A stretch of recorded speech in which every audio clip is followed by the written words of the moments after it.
Good afternoon, everyone. It's the 12th of July, 2022, and this is a meeting of the Teacher Practice Standards Committee.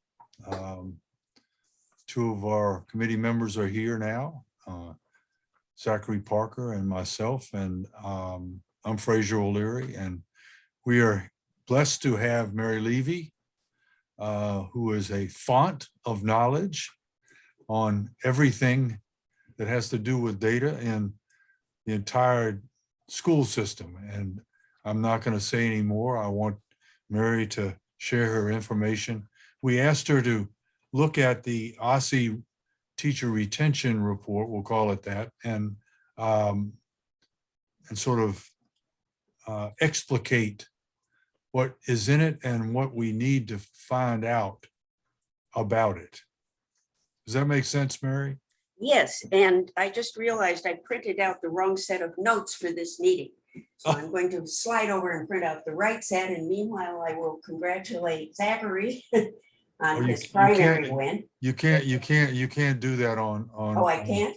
No, it's against the law. You may be harshly penalized and So why we wait on Dr. Levy? Rep O'Leary, might you want to just talk about some of the work she's done in the past?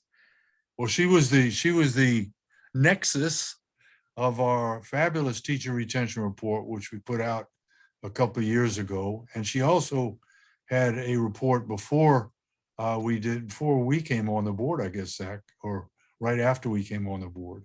And it has been everything, the sounding board for us, everything that we need, all the information that we can acquire, which is the biggest problem of finding out how many teachers left, why they left, who's coming back, all those things that are important for us to be able to work with OSSE on and with the school systems. Mary has it all memorized. So she can't play rugby anymore because we can't afford to lose that. Well, the reason I did it was I had done reports for some time on the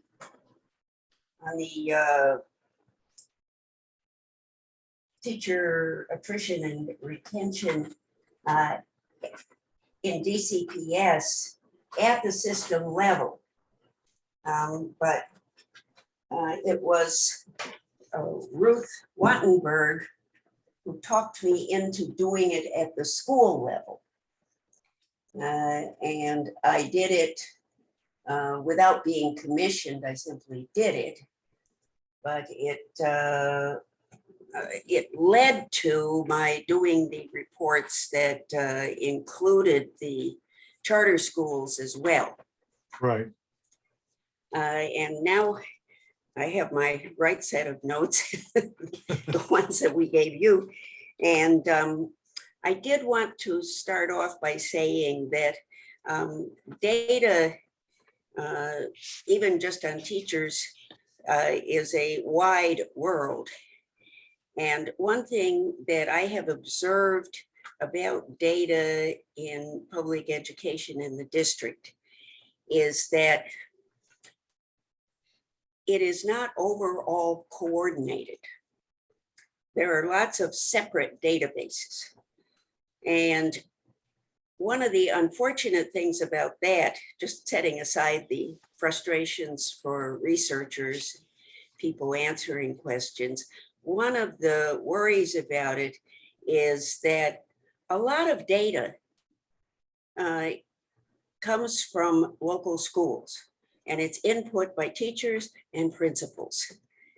And so I always urge people when they're thinking about asking for more to think about how we can ease the burden on the teachers and principals. Their main job is not to provide data. It's to educate and take care of students. And I entertain some hope that this might be helped by the new data research consortium that maybe those people who work with big data all the time can help OSSI and the DME and DCPS work to get well-coordinated data collection. So that people aren't forever answering the same question with different definitions and different formats. It's very frustrating. Then of course I'll ask for more myself, but it is something that, you know, I'd like to have elected officials thinking about and maybe talking to the consortium people. Does, Now, when you said there's not a central database, are you talking about in DCPS specifically? well, and the city, both. Right. So It's does collected, does and- DCPS have one? not that I know of. I mean, OSSI, it's the data warehouse. It's the data warehouse that we all want. And yeah, the data warehouse we have, I don't even know exactly what's in it. Who is in charge of the data warehouse? That's OSSI. Okay, so there, OSSI is responsible for a data warehouse. Yes, but at the same time, the Deputy Mayor for Education is doing what they call Edscape. It was something that grew out of the task force between the charter schools and the DCPS. And is that viable? Well, it's what's in it is limited. Why? Because they can't get Their the decision. No, I think that's their decision, because if you go onto the DME website and you look up Edscape, Right, then you can find out that it comes like it's 5 or 6 chapters, and each chapter has data on a different subject, most of which are related to planning.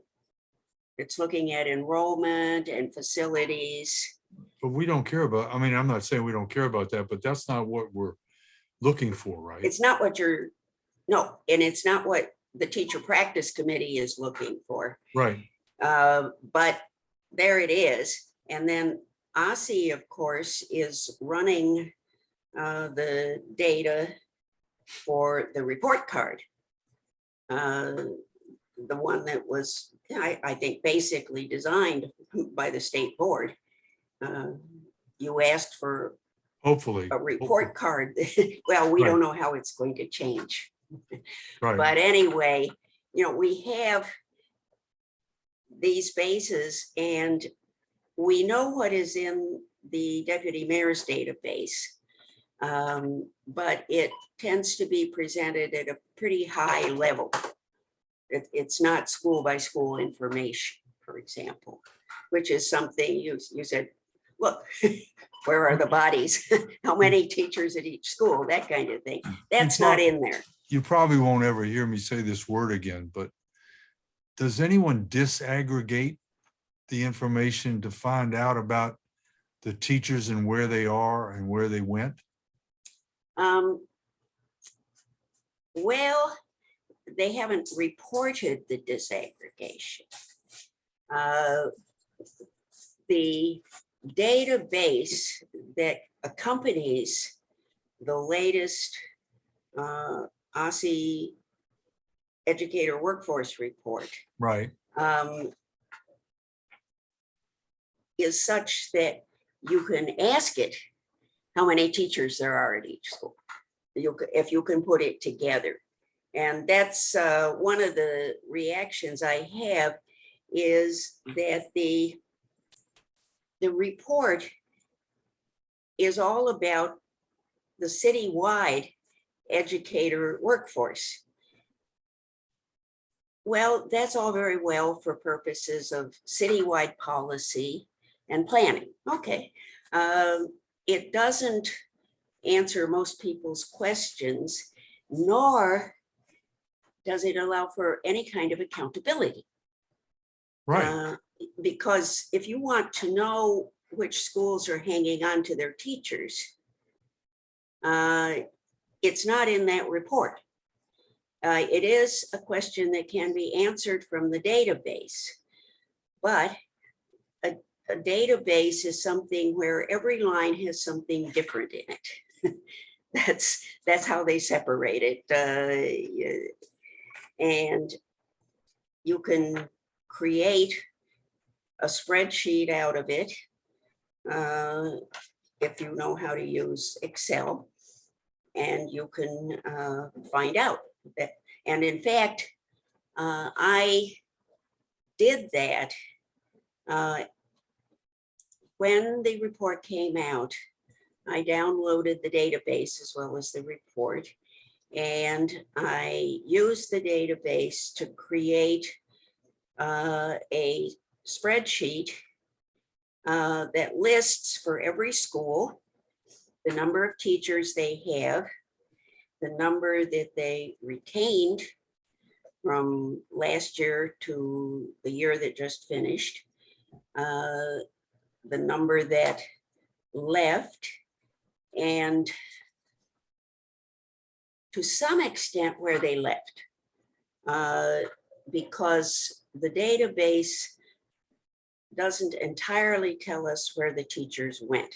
The database tells us how many changed roles. That's a small number, and that tells us how many became assistant principals or right, got their certification and became counselors or whatever. It tells us how many changed schools inside the district, right, but it doesn't tell us what school they changed to. And if a teacher left Aton Elementary School for another school, we don't know if it was inside DCPS or if it was one of the charter schools. If it was inside DCPS, since we don't know if they even stayed in DCPS, we don't know what school in DCPS they went to. And then it tells us how many are no longer teaching in DC. And those people would fall into two categories. One is they moved to a school outside the district, or the other is they aren't even teaching anymore. I see Zach has his hand up, and I've got a question after Zach. So everything that you're saying is resonating, especially this idea of not tracking why teachers are leaving. What I've heard is that that's really difficult given our governance structures, given that we have DCPS, which is a very large LEA, and then we have pretty much many other smaller charter LEAs.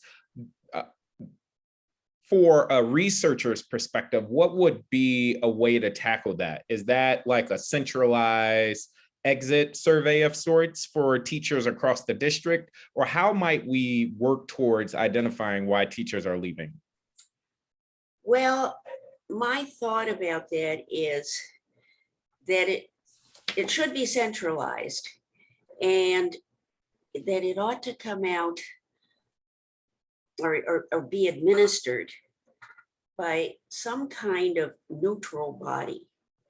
And that's because if I were a teacher and I were leaving because I was very unhappy with my principal, I would be very leery of saying that if I'm looking for another teaching job, because chances are pretty good that the potential employer is going to go back to DCPS and to maybe that principal and say, okay, what about this person, you know?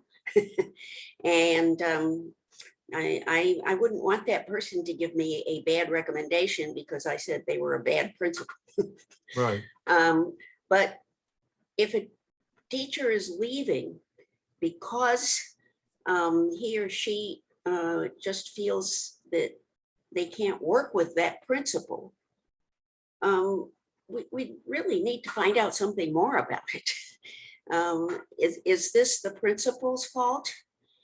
Is this a principal, where they lose a lot of teachers because of the principal is considered hard to get along with or unfair or whatever? Or I have seen in the schools my children went to in DCPS, really good teachers, a small number, but really good teachers leave a school when we got a new principal, and that principal was good.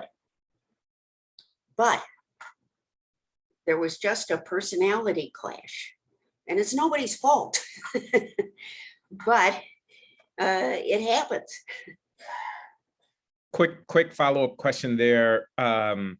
Just knowing the challenges, again, that our governance structure poses to being able to do that type of surveying citywide, do you think like a sampling of sorts would be reliable for this type of data collection around like the reasons why teachers were leaving? And so in my mind, is that something you could say, we're going to poll 50 teachers and try to extrapolate across the district? Or is that not reliable given the many factors why teachers might leave? Well, first of all, I'm sure it would take more than 50. And that's the kind of question you put to a statistics person as to how many you need. And it partly would depend on the level of detail that you would want in the answers. You can get sort of general answers. I would think, though, that the people who are most concerned about teacher attrition might have an interest in rather specific information, because you have, first of all, it's often more than one factor that causes a teacher to leave. I've looked, of course, at the work that's been done by the state board and by Empower Ed on why teachers leave. And I can see that often it's more than one reason. There's one negative and they could put up with one, but they can't put up with two or three. And then you've got the question about they got a better offer. Okay, what kind of better offer? Is it money? Because there is research on what's most important to teachers that puts pay down at number like 3 or 4. Right. In terms of what's important to them. On the other hand, if the teacher has to pay mortgage and can't do it on the teacher's salary, pay becomes very important, even though they like the rest of what's going on at the school. And there again, and that's something you maybe want to know when teachers leave, is not only why do they leave, but what are they sorry to be leaving? Well, in our report, money was like 4 or 5, I think. Yeah. And Yeah. and the climate was number 1. Yeah. And impact. Yeah. Those were the 2. Yeah. Just to skip not away from it, but if you did this sounded like an exhaustive study of the Excel sheet, could we do that? Is that information is available, right? From OSSE? Not why they left. The only Not why they left, but OSSE has it. As far as the reasons, Well, the I don't know. schools that lost and the teachers that left, they have that info. So somebody that knows what they're doing, like you do, could go through that and give us that information. I could tell you more, I think, about where they're going, but there was no indication. I would have to look again. I provided in my notes the link Yeah, to I went to the- that link. to the metrics. Yeah, with the metrics, but it didn't have any humans involved in it. And it didn't have Right. any numbers involved with it. But I No. looked at the link, as a matter of fact. Yeah. Well, but it tells you, these are the categories Right. that they There's have. an And so, exhaustive okay, category. yeah. And, you can do all kinds of things with mixing and matching on gender and race and ethnicity and that kind of thing. And you can do a lot of mixing and matching with the kind of leaving they did. But it's not clear to me that there was any metric that said, why did you leave? Or even, did you go to a school outside the district, or did you move to a school inside the district? What's the school you went to? Does it Let give alone, you, why did you move to that school? What did that school offer? does it give you the names of the people? Yes. It does. Oh, okay. Well, it does, but that may be protected. I would predict that OSSI would object to the release of teacher names in connection with some of its metrics. I mean, for example, and this I think is highly justified, the teacher's rating. No, I'm just saying if it has Fraser O'Leary left, Mhm, there was a list of, let's say 500, use a number of 500. mhm, If there are a list of teachers, 500 names of teachers, mhm. this is public information. Mhm. Could we survey them? I don't see why not, but they don't have to answer. Uh, That's the trick there, is that a lot of people don't answer surveys. Yeah, I know, but And you did a survey, in fact, which I thought was really interesting. And I gather from the report on the survey that you got enough responses to make a survey. to make it a reliable survey. Right, That right. the information you got from it is something you could rely on. But it would all depend on the question you're asking. People are, long ago, before I went to law school, back when I was in linguistics, I did surveys for the profession of linguistics. And so I learned about, the hazards of surveys and sort of what you have to do and what people consider sensitive information. Right. But I'm just thinking that, because I've heard, I don't know Mhm. how many teachers are going to be leaving between now and August. Mhm. But I've heard from a lot of different people in schools that there's going to be a large turnover. Mhm. And we need to find out why. Right. Now, I would hope they would let you have the names of the people who left. But I don't know. Yeah. First of all, this is an administration that is reluctant. Well, we're to put out, trying to change detailed our data. relationship with Yeah. OSSI. Yeah. I hope we do. Yeah. And they've been Zach, you can say if I'm wrong, they've been a lot more receptive in the last 3 or 4 months than they've ever been since we've been on the board. Okay, well, that's good. And I hope that we can use that strength to get some, because it's important. This isn't personal. Yeah. This is information this is information, because we want the system to be better. Right, And we want to, Right. we want to get rid of the reasons why Mhm. teachers leave. We don't want, I mean, I'm a bad example, right? I never left. 40 years, yeah. Yeah.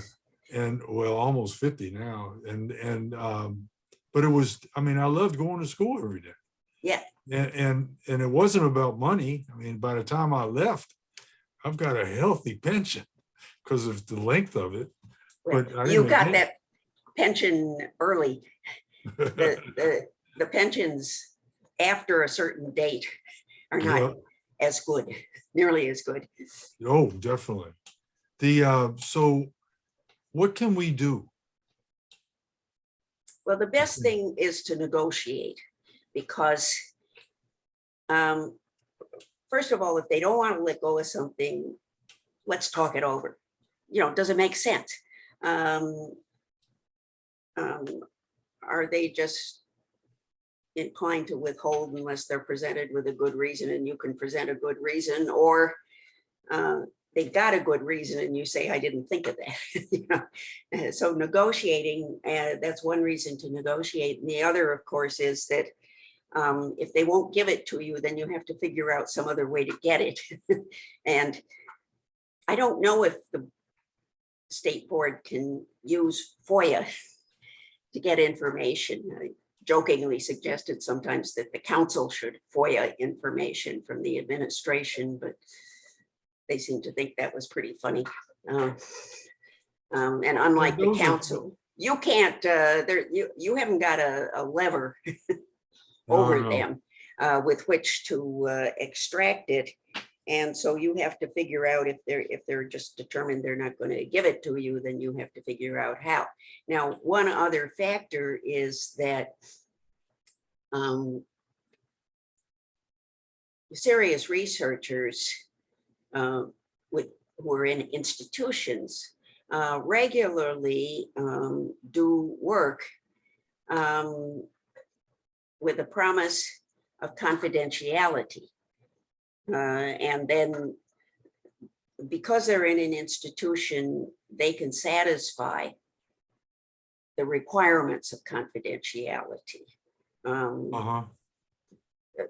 I can't, do that, for example, because somebody could look over my shoulder at my computer, Right. et cetera, et cetera. There are ways in which I can't guarantee confidentiality in the ways that educational institutions require.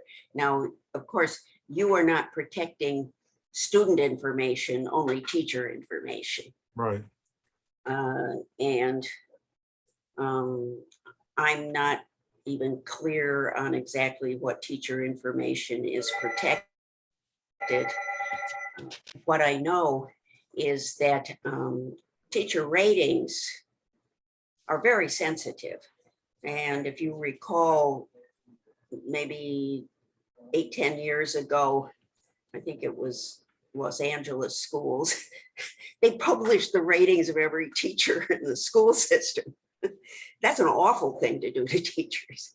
Oh, yeah. And when the American Federation of Teachers wanted to get information on teacher ratings, and they weren't asking for ratings by the individual, but they wanted ratings by school. And DCPS said no. And so they went to court.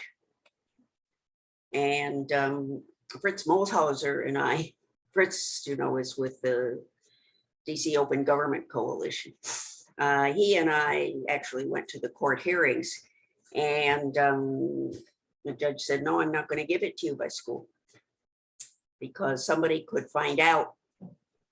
They could figure it out, and the AFT was sort of suggesting maybe some ways that would protect against the identification of individual teachers. And they said, no, the most I can give you is by ward.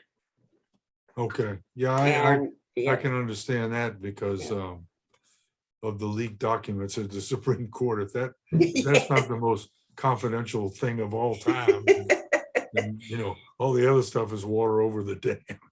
Well, and it's a lot easier to leak things now that we have computers and the Oh, yeah. internet, it used to be, the Pentagon Papers, the guy had to stand at a copying machine. Right. But nowadays it is very easy to leak things, and that does make people wary. And one thing you might consider when you're thinking about whether you want to, ask for something is to confer before then with the Washington Teachers Union. Maybe there's some of this stuff they would like to know. And that tells you that the sensitivity isn't so bad. And number two, maybe empower it.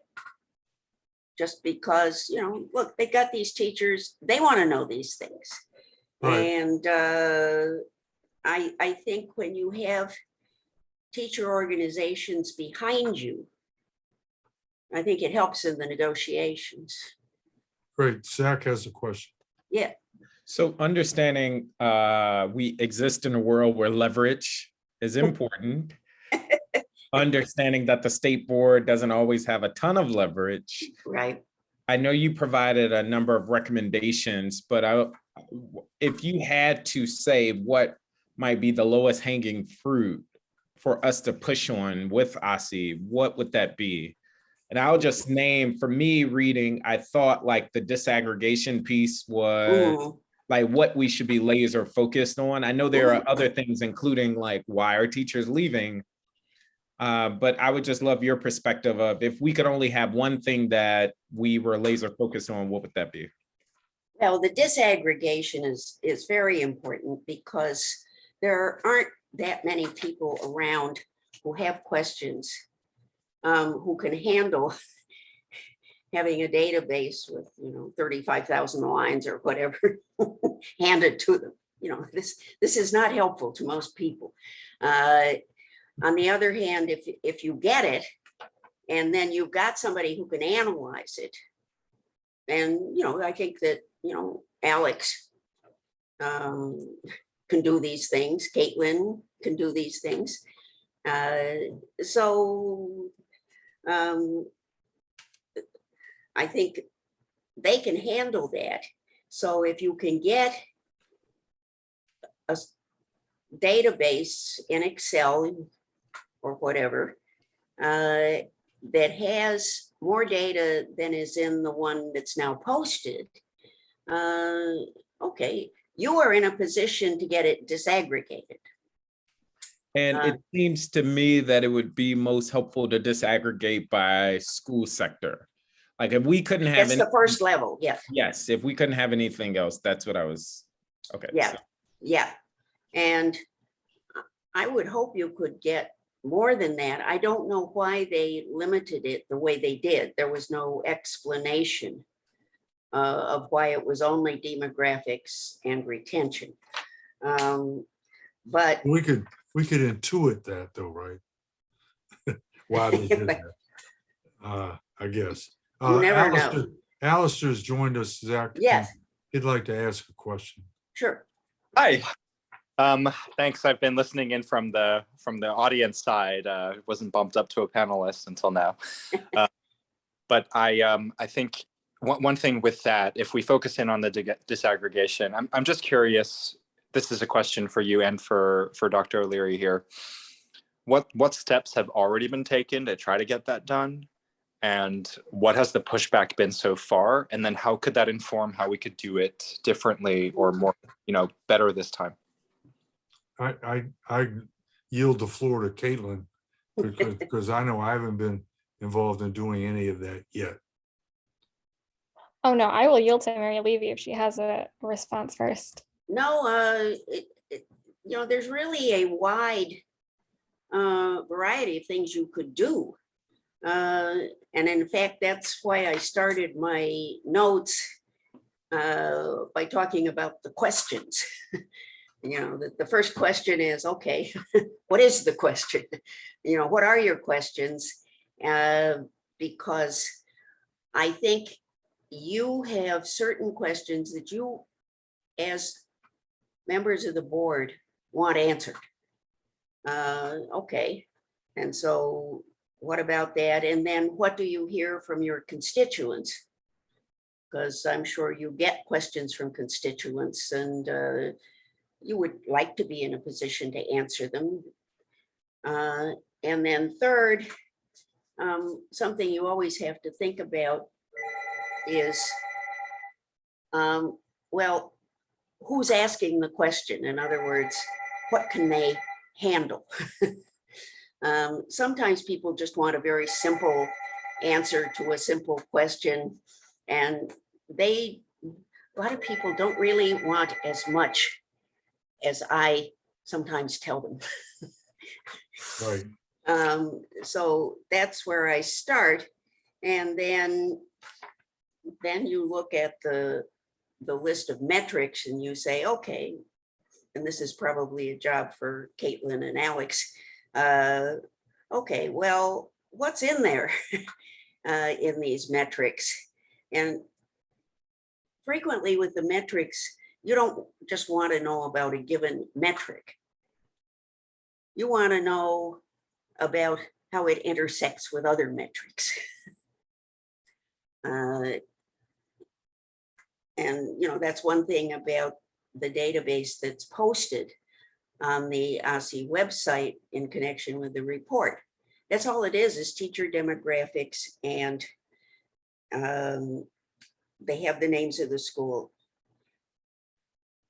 but they don't have wards. They don't have the percentage of kids who are at risk. There are things that you want to know about a school if you're asking questions about how many teachers are leaving. And so you want to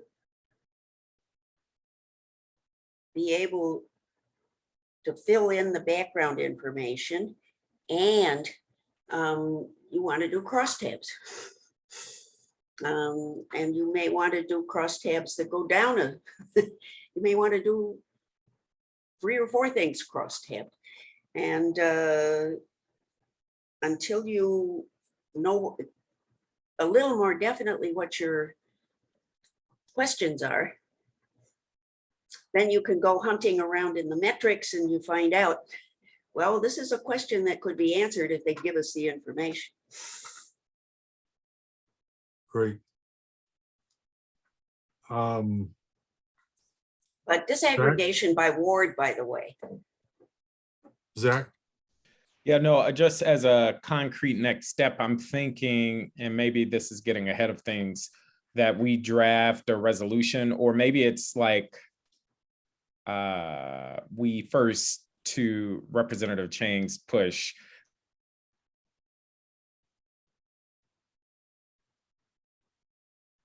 He froze up. Just getting to the best part. Representative Chang's push. And now Zach is frozen solid. Can you fill in the blank on that, Mary? I'm not sure. Okay, no, that's all right. By the way, I listed things. I listed the things in the metrics. Okay, that's what's there. But there was another list that I had in there that I thought some of you might be able to add to. If you recall in my notes, I said, okay, well, here are some other sources of data. You can plug one source into another. Right. And But like one of those sources was mid-year educator departure. okay, that's not a source. That's a question. No, but that was the data, right? That's something where you want the data. Right. I mean, I'm just, that's an example. Yeah, that's something that they don't collect. The fact of the matter is that this is a question that the council has asked. I mean, it is sort of a sad commentary that one of the best sources of data in public education is the answers to council questions, because this is what the administration should be doing. But the, The phone just ringing? yeah, it I'm keeps sorry. ringing. I'm sorry. Sorry. Oh, okay. But of course, there's no guarantee that the council will ask the same question the next year. Right. And they do ask that question, but certainly it's a lot more disruptive to have teachers leaving mid-year. Oh, big That's what, time. big time. And not even mid-year, Mary, teachers leaving in the first month of school. Oh, yeah, yeah. Well, that's counted as mid-year, and the Oh, the I see. council has actually gotten answers based on month as Good. to how many in DCPS. Now, of course, charter schools don't answer those kinds of questions. And the Public Charter School Board doesn't ask charters to report them. The Charter School Board does not do a lot of data collection from charter schools. And then, so that's something you want to think about is to what extent do you want to get information from charter schools? You can get a lot more information out of DCPS, which is already collected, than you do out of charter schools. I do find it interesting that the OSSI finally did get a lot of information out of the charter schools, because for a long time they said, well, this is just voluntary. We're asking them for information on their teachers and their administrators, but it's strictly voluntary. And it was an absolute secret. They would not release that information. A couple of us asked if we could have information. They said no. And now all of a sudden, they've actually done this report. I don't know what got into them. Good. Alistair? But it's still an important question, because the charter schools are resistant to providing data. And Right. so that may be an area where you want to pick your battles. Great. Alistair?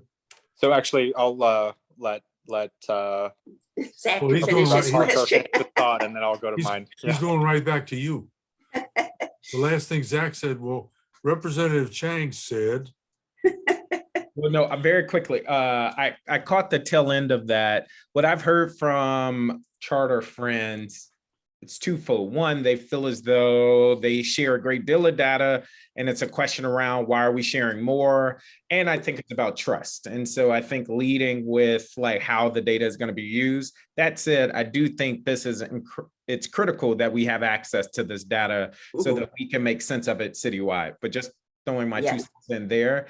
I would also, what I was saying when I dropped was a recommendation from this conversation could be for us to work towards drafting a resolution with some of these recommendations. And I think instead of 5 or 6, maybe we latch on to like 1 or 2 of the most concrete things, like disaggregate the data, for instance, and or include, I shouldn't say or, and include why teachers are leaving.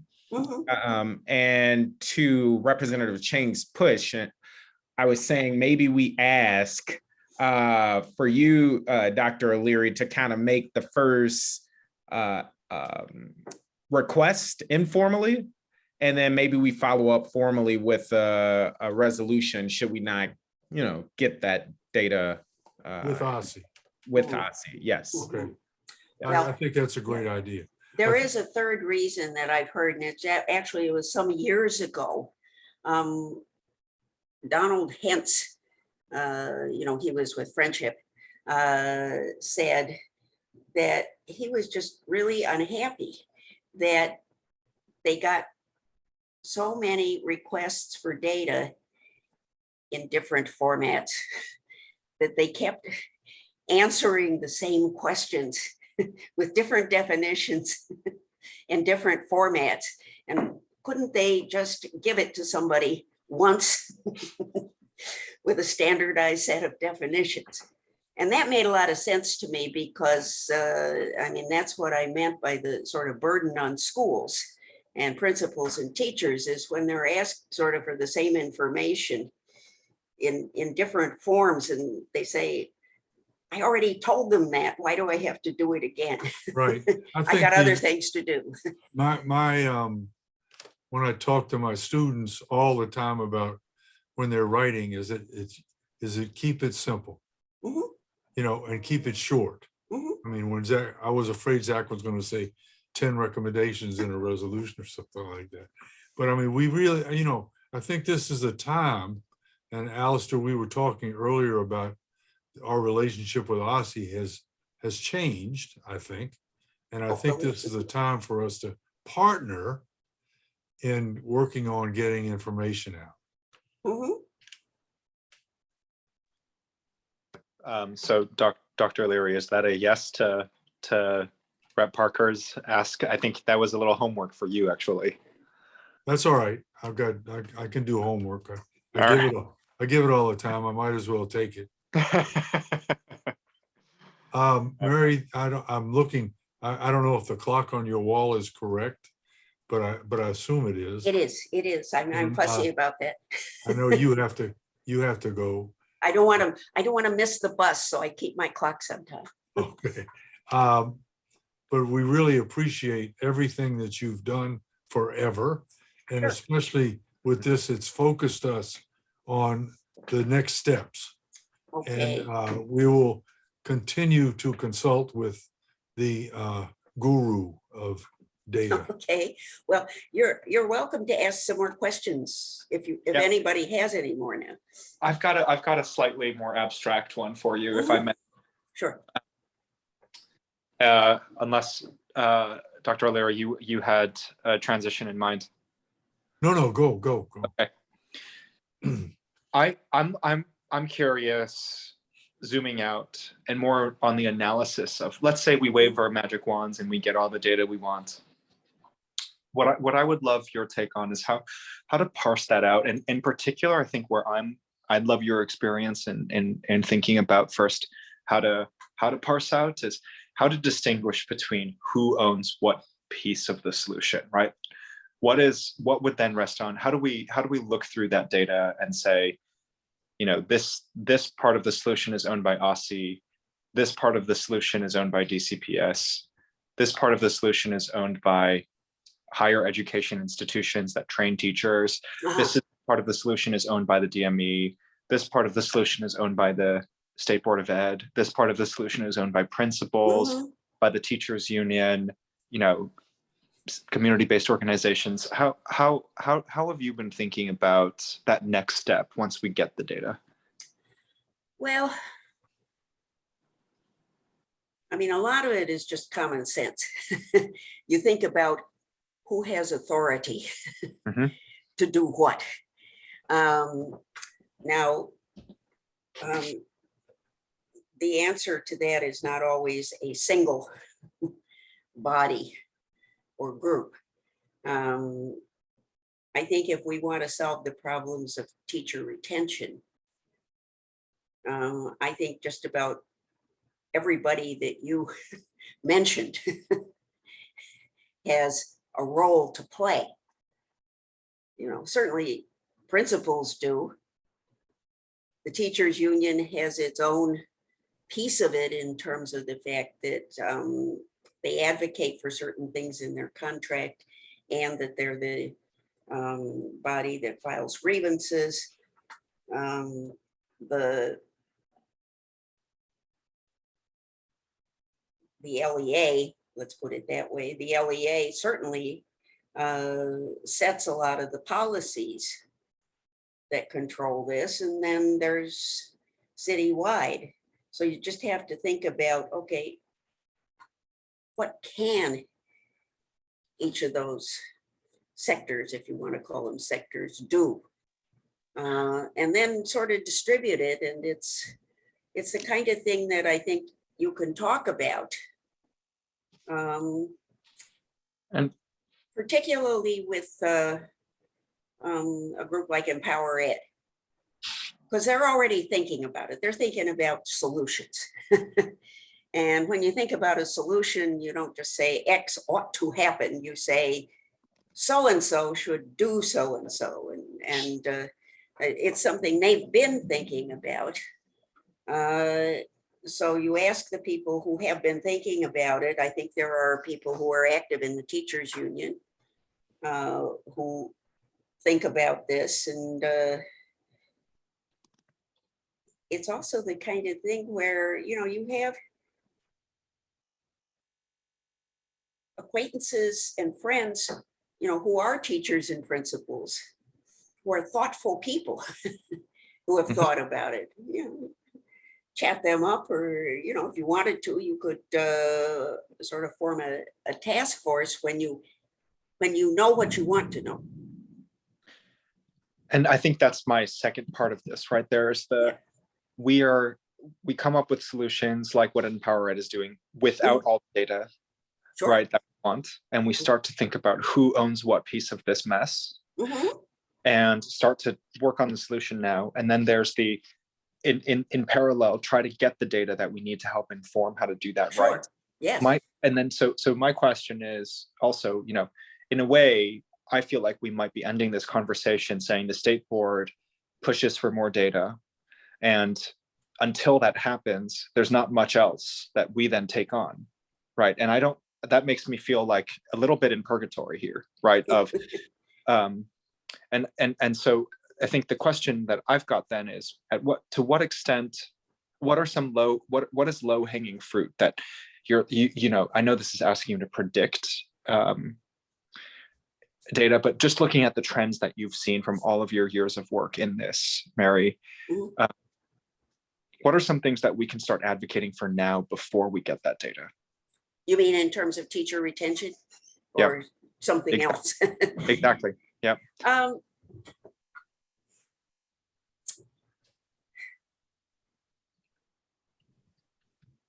I think you really need to think about some way of improving climate.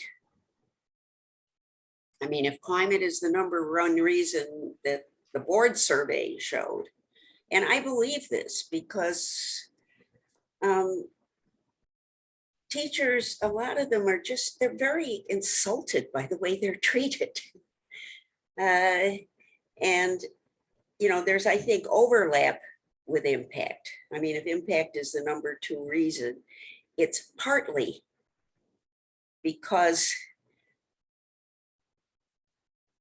there are aspects of impact that don't treat teachers like professionals. And that's just very insulting to anybody. And so how could we go about that? There has been a little softening on impact in that the school system actually asked AU of all places to do the report. That's something that would not have happened 5-6 years ago. And second, I have also observed, I mean, when I look, you know, I do the report that I did for that's posted on the C4DC website and that I sent to you has figures on teachers who leave by their ratings. And one thing I have observed is that the number of teachers who are rated ineffective is very low. And the number of teachers who are rated effective and highly effective has just been rising somewhat steadily. And, you know, I can't say why this is. Going back to, you know, my kids graduated 30 years ago. they had some terrible, terrible teachers. These are teachers who would not survive impact, and that's just as well. I think the teachers who are, the biggest problems, just no longer survive, and they did used to survive. And so I think that overall the teacher workforce is getting better that way. And I also think that the people who ran the system for at least for some time didn't really have the background to run a school system. The one thing they really knew how to do was recruit teachers. And I think that, we've been recruiting better teachers, and that's particularly because I did do a survey of the suburban school districts and compare teachers' salaries. And believe it or not, we are, even without a pay raise in 3 years, our beginning teacher salaries are higher than in any of the surrounding suburbs. But the salaries at mid-level and the highest salaries are very similar. This threatens, if this keeps up, what it can mean is turning DCPS into a teacher training ground where we get teachers who come here and, they're nice high salary. And then they get here and they realize, they probably can't afford to live in the district. And they do their early teaching, and then you put impact on top of it, you put problems with school climate on top of it. Oh, well, I can go to the suburbs and I can get just about the same salary. I mean, that's the kind of thing to bear in mind. That's kind of scary, man. Yeah. Yeah, that comes from my days when I did school finance litigation in Baltimore City, which was in terrible financial shape and still is. Had low teacher salaries. And so teachers, they'd get teachers and they'd come for the first few years and then they moved to Baltimore County, Howard County. And that's going to be a temptation. I don't know that helps anybody in the current salary negotiations. So I didn't publish it yet, but it is the sort of thing to bear in mind, is that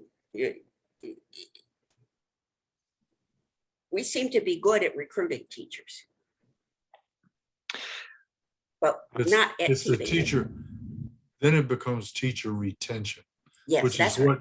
which is what our primary focus is going to be. Yeah. That is with teacher preparation program. Yeah. Yeah. Alistair, you looking at? I still have questions, but I know we're at. That's okay. So I will. Okay. Well, that's up to the rest of them. I don't care. Dr. O'Leary, may I ask one more? Yeah, sure. And I think that's something I've heard that's true for our police officers too, right? That people join our cadet program and it's the highest paid cadet program, and then people leave once we've trained them, which is also, it seems to be something that our city has been doing across not just teachers, and we don't have just a retention problem for teachers, but a lot of our city gov roles, right? So that's an interesting parallel. I'm curious too, when we think about responsibilities and roles,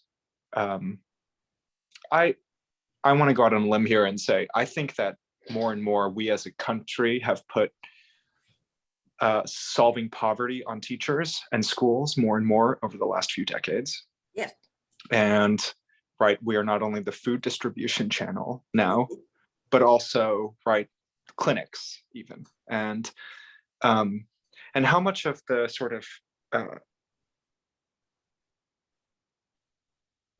how much of what you found in your research is could be, and it's in a way it's interesting because it is in a way a catch-all for a lot of families, but kind of removing some of those burdens away from schools as a solution to solve some of the, right? Because what I'm hearing from a lot of teachers is that they're not focusing on teaching in the same way that, the public librarians I know felt like they're not doing public library work anymore. They feel like a lot of folks feel like they're running homeless shelters, day shelters during the day, right?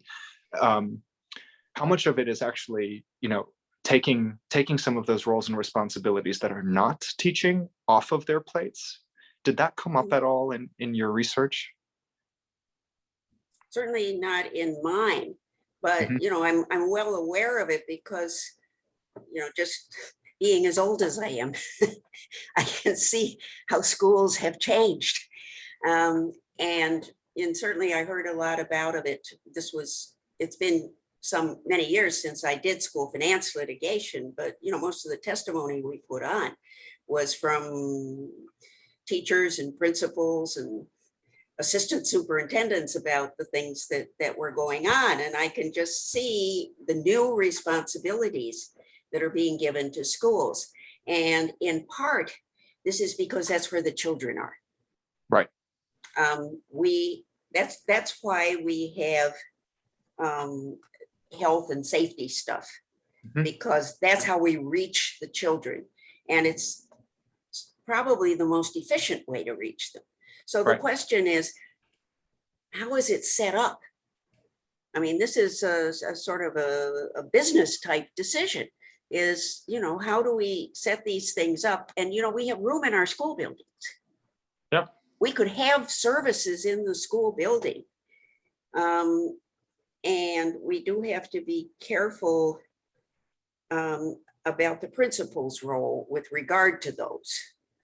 Principals Mary, feel the I'm need. gonna, Yeah, I know I have to get to another meeting. okay. But, Okay. but All right. what you're Thank you, describing, and Yeah. Alistair, what you're talking about is that concept of community schools Yeah, that used to happen in DC.